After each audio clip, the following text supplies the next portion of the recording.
हम fire safety को discuss कर रहे थे। आज जो हमारा ट्रेनिंग है वो है fire cabinet. I am your trainer Mohammed Mushahid Haider. Visit YouTube channel Mushahid Haider for HSC concepts and HSC trainings.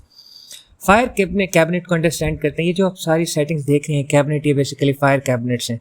यहाँ फायर फाइटिंग इक्विपमेंट्स लगा होता है। ये हाउस रील है, ये फायर एक्सटिंग्विशर है, फायर ब्लैंकेट हो सकती है, मतलब फायर फाइटिंग के लिए कुछ भी यहाँ हो सकता है। ये एक एम्प्लॉय है, फायर फाइटिंग इक्विपमेंट्स को चेक कर रहा है। सबसे पहले देखें होज रील को चेक कर रहा है, ये वेयर टेयर तो नहीं है, ये लीक तो नहीं है, जो इसका होज है पाइप है वो तो डैमेज और ख़राब नहीं है। उसके बाद ये फायर एक्सटिंग्विशर इसकी सील लगी हुई है, इसकी गेज दिखता है कि गेज प्रेशराइज्ड है, फायर ब्लैंकेट है तो उसकी कंडीशन देखते हैं। तो ये सारी चीज़ें ये चेक की जाती हैं। अब जो फायर कैबिनेट हैं बेसिकली उन्हें 3 पार्ट्स में डिवाइड किया जाता है। एक है वॉल माउंटेड फायर कैबिनेट्स, जो अभी हमने एक वीडियो देखी वो वॉल माउंटेड फायर कैबिनेट्स, क्योंकि वॉल पे माउंट है। इसे हम ओपन करेंगे, ओपन करने के बाद देखें ये सारी चीज़ें। हाउस रील, यहाँ सिर्फ हाउस रील रखी हुई है, रखी तो काफ़ी चीज़ें जानी चाहिए, फायर ब्लैंकेट्स भी हो।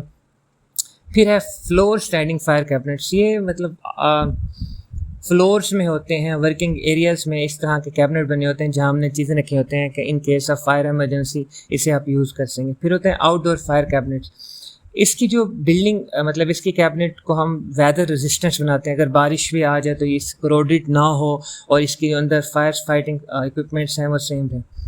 अब जब हम ये इंस्पेक्टर जब चेक कर रहा था, ये बेसिकली क्या चेक कर रहा था?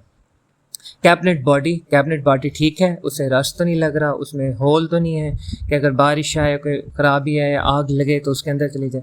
फिर होते हैं फायर एक्सटिंग्विशर का आपने गेज प्रेशर चेक करना है कि वो ठीक है और उसकी जो सील है वो ब्रोकन तो नहीं है, वो यूज़ तो नहीं है।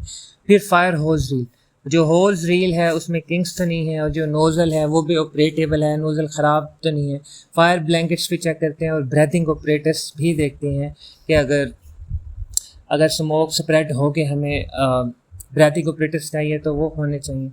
अब कुछ नॉन कंप्लाइंसेस या फेलियर्स हैं फायर कैबिनेट में।